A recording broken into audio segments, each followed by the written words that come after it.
Welcome back. I'm Raymond Dahlman, and this is the weekly wrap-up for June 25th, 2021. I hope it was a fantastic week for everybody. Pretty pleasant here on the Front Range in Colorado. Had some milder temperatures. Like I had mentioned on Monday, we had our heat on. It was so chilly.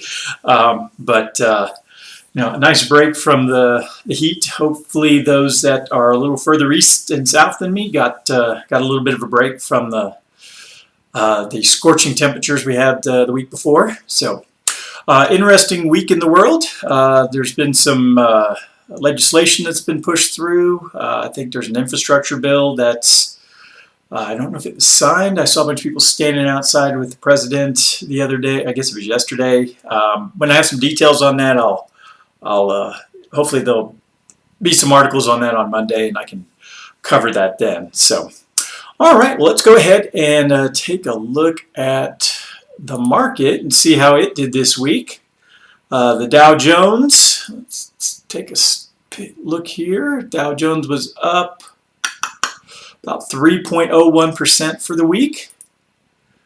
The S&P 500, let's see, about 2.28. NASDAQ, up about 2.14. The Dow Utility, ooh, that was kind of a choppy one. Let's see. Looks like that was down 0.44, and the Dow Transports, oh, that one looks pretty good. That was up 2.4%. So the major indexes, it looks like all but one. The Dow Utilities, like I said, was the only laggard this week. Everything else had a nice bounce back from last week's downturn the later part of the week. So, all right, well, let's go ahead and look at some news. U.S. consumer spending unexpectedly stalls in May. Personal spending in the United States was unchanged in May 2021, following an upwardly revised 0.9% growth rate in April and missing expectations of a 0.4% increase. An increase in spending was for services was mostly offset by a decline in spending for goods. Within services, increases were widespread, led by recreation services, food services, and accommodations, as well as housing and utilities. A decrease in spending in motor vehicles and parts was the leading contributor to the decrease in goods. Meanwhile, the annual core PCE price inflation, the Fed's preferred gauge of inflation, rose to 3.4, the highest since the 1990s, and in line with market expectations. All right, what was some of the other news here? Crude is above 74. Core PCE prices rise, most since 1992. The Dow's on pace for its best week in months. Yeah, okay. Consumer sentiment goes lower. All right, and then there were some GDP numbers that came out, I believe, yesterday. The U.S. economy grew by an annualized 6.4% in the first quarter, matching the second estimate and following a 4.3% expansion in the previous three-month period. Upper revisions to the non-residential fixed investment, private inventory investment, and exports were offset by an upper revision to imports. On the production side, private goods and industries increased by 5.4%, led by computer and electronic products, fabricated metal products, and machinery. Private services producing industries jumped 7.7%, led by data processing, internet publishing, and other information services, and government edged up 0.2%. Analysts see the economy expanding around 9% in Q2 as the recovery continues, and although price pressures are already weighing on some sectors, namely the housing market. So some good news. Looking back here, this was last year. The first quarter was down, looks like 5, and then the second quarter was down 31.4. So obviously that was the beginning of the whole COVID fiasco that our government screwed up.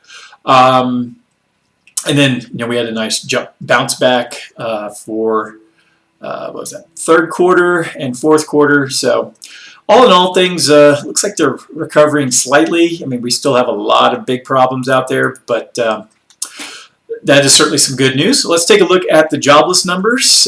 We had an actual of 411,000 filed initial jobless claims against a forecast of 380,000. Let's look at last week's numbers. They were revised up from 412 up to 418,000. So looks like, I mean, we've been missing the mark here for the last few weeks as far as the estimates.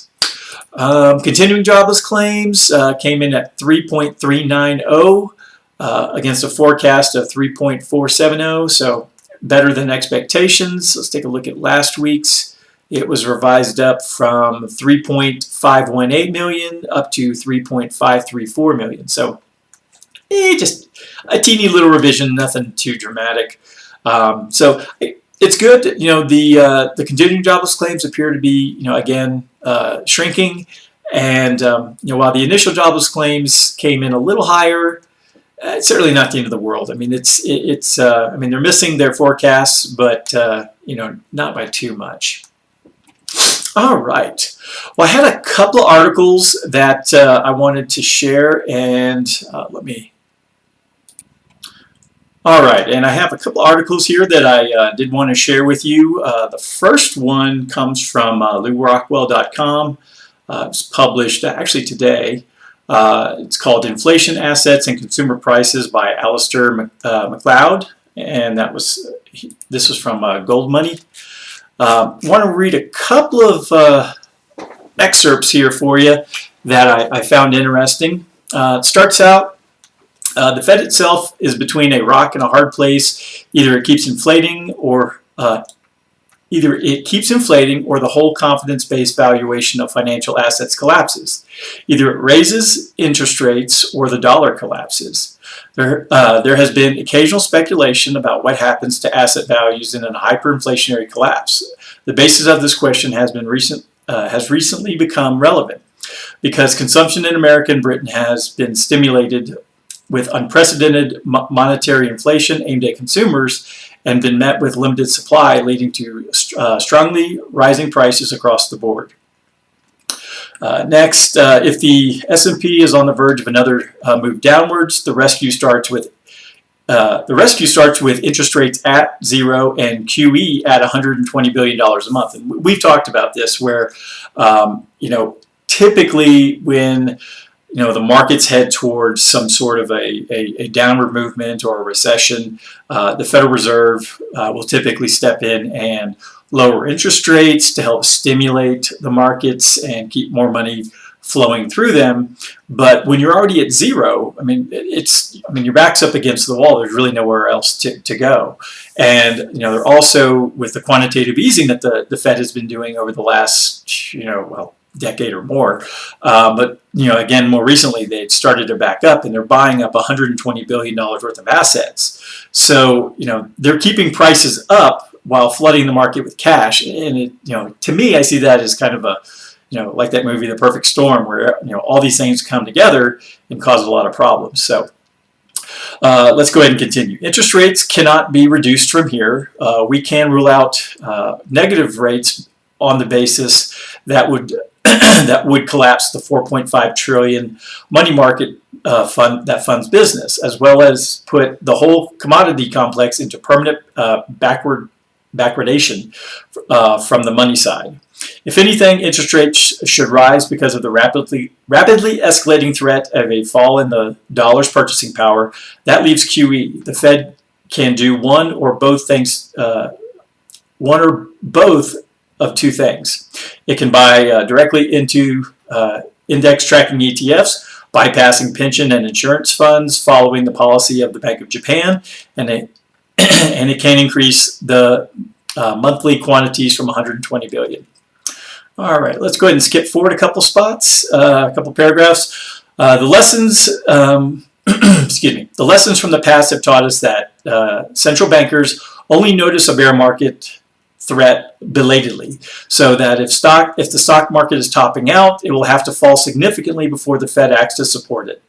The last time was just over a year ago, when from 20 February 2021, the S&P 500 index fell by 1/3 in a month, since when it has almost doubled to recent highs. Following the Fed's intervention, figure 1, you can see that above illustrates how this rescue has provoked an extraordinary madness of the investing classes, and consequently, any loss of bullish momentum threatens to collapse the market. On this basis alone, putting aside subjective valuations factors, equities appear to have significant downside. That being the case, foreigners' holdings of U.S. equities of $11.2 trillion, which are only there for profits, will almost certainly be reduced by both valuation and liquidation, adding fuel to the bear's bonfire.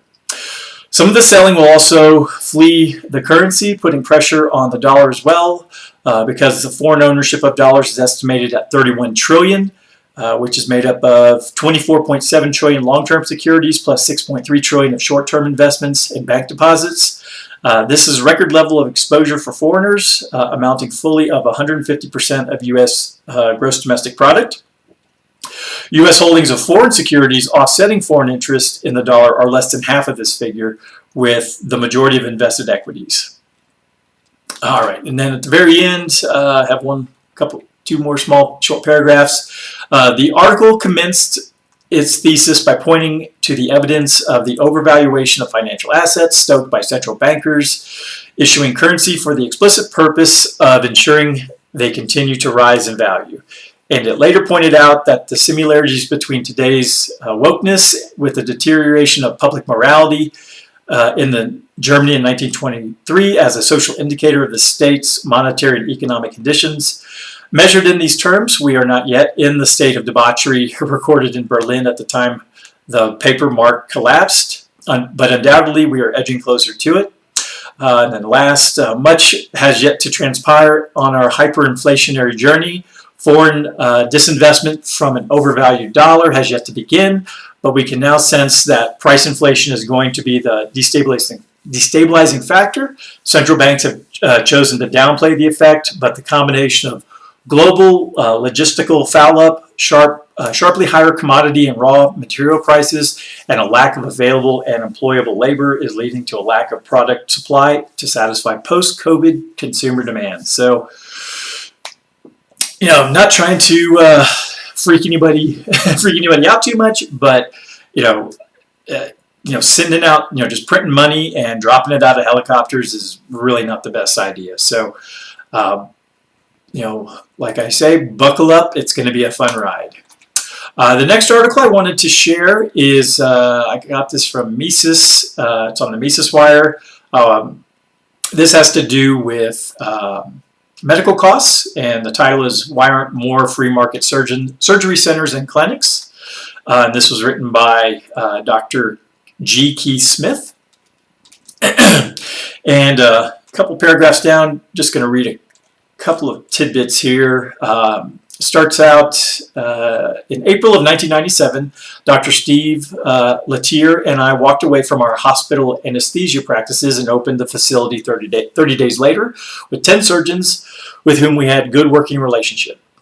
We had no idea if we'd even break even, make money, or go broke trying. We had no pro forma, we had no business experience. All we knew was that hospitals were awful and inefficient places, charging patients gigantic prices.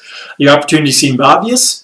Our faith in this dream and the idea that if you are cheaper and better, you will beat out the competition formed the basis of our business plan. We also decided that we would never accept a dime of government money, and to this day, never have. The first week we were open, we received a call from a patient who had a breast mass she wanted removed, and she wanted to know how much we would charge her, as she had no insurance. This was the call that we had been hoping for, the reason we had opened. And yet I had no idea how to answer that question. I placed her on hold and called our general surgeon and asked him how much he wanted for his fee. He had no idea. I told him to pick a fee, or like a Harvard professor, I'd pick one for him. He said $500. I thought this was very reasonable, so I hung up on him, and before he had a chance to reconsider. As an anesthesiologist, I basically billed for my time, and I knew the surgery would take about 20 to 30 minutes. The facility supplies were minimal. I was about to take her off hold when I realized that she would want to know if she had cancer. I called a pathologist friend of mine and asked how much he wanted to examine the specimen. He had no idea. I pressed for an answer. $28 for the pathology. I informed the patient that our price was $1,900. She said, "For what?" "For everything," I said. She said, "That's funny. The hospital down the street from you wanted $19,000 for a facilities fee alone." I knew we were on the right track when after the case and the supply cost was tallied, we'd made a profit. Had the pathology fees that apply to this examination of breast masses not increased, our prices would still be the same now as it was in 1997, but alas, it is now $2,365. Only 3 other fees have increased since we began quoting them over the phone in 1997. So I've actually seen a lot of commercials for the Surgery Center of Oklahoma, and I used to see them on TV a few years ago. So I'd love to see more of these type of centers around the country where, as opposed to having to go through insurance or Medicare, you're just working one-on-one like someone works with me. They come in and say, "Hey, how much for this?" I tell them, "All right, this will take me 2 hours. Here's my quote." And, bada bing, bada boom. So anyways, all right. And then the last thing I wanted to share, I know I've gone a little long today, is a podcast from my good buddy Tom Woods. This was episode 1920, What is the State? Minus the Cutesy Myths. And I'm going to go ahead and play just a couple of minutes of this, and then we'll get started on our weekend. So let's go ahead and get going. And political means to wealth. Rothbard says, well, the state is the organization of the political means to wealth. The state systematizes the political means to wealth because that is all the state can do. It has no resources of its own. Any resources it expends, it first acquires by looting producers. That is what it is. So anything romantic about the state, that it's this or it's that, or it's the, as the fascists would say, it's somehow the embodiment of the people's destiny and will and all this mystical craziness, or any of the social democratic arguments about the state existing for the welfare of mankind. Okay, well, say that all you like, but the brute fact is it's an institution that violates the rules that we live under all other circumstances. You're not allowed to just seize people's resources because you think you have a better use for them than they do. You can't do that. Individuals can't do these sorts of things. We'd be thrown in jail. But the state does them, and we're taught to consider it a virtue. Hey, everybody, let's take a minute to thank our sponsor, BitTrust IRA. There is plenty of discussion of Bitcoin these days. A lot of I told you IRA stores your private IRA is waiving. State is a small minority ruling over a large majority and plundering them. How does this persist? Why doesn't the large majority rise up against this injustice? And he says, well, now here we have the critical role of the intellectuals in helping to form opinion, whether that's through education, sponsored, of course, by the state itself, or through the various media of mass communication. The intellectuals weave defenses of the state in various ways, and that can either be by seeking to discredit other forms of political association or forms of non-rule. These things need to be discredited, made to seem ridiculous to people, that of course you need good King so-and-so, or of course you need good Mr. President so-and-so, because look at the alternative, citizen. You certainly wouldn't want that, now would you? Now think about the kind of, again, because so many people listen because of COVID, think of the COVID propaganda, right? You hear it and you wince. You think, oh, gosh, this is so transparent. Well, there's a possibility that's the kind of propaganda we have about the state itself. Now, what do the intellectuals get out of this? How do they benefit from defending the state? Well, realize that intellectuals enjoy a fairly precarious existence on the free market because the demand for their services is not particularly great. I mean, without the state, can you imagine all these people peddling critical race theory? What would they do for a living? I mean, they'd actually have to do something productive. Or all these crazy academic journal articles that are all just gobbledygook. In fact, a feminist journal not that long ago accidentally published a chapter of Mein Kampf that had just had some words substituted, like women and feminism had been inserted for other words, and they accidentally published a chapter of Mein Kampf. And that's how far gone these people are. That doesn't happen. There's no way that's going to survive on a free market. No way. That's because that's being subsidized.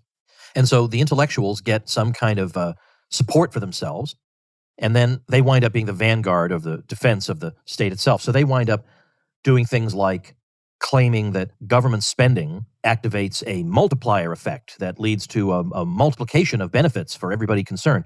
Now, if a group of robbers had simply taken over a society at gunpoint and tried to tell them that by looting you, we're activating a multiplier effect that is going to improve everybody's standard of living, well, we would just dismiss that derisively. We would. So Tom's always got some good views on the world, and that's certainly a good podcast to listen to. It's about 35 minutes. I'd recommend, if you have the time, give it a listen. I'd recommend listening to Tom every day. He's fantastic.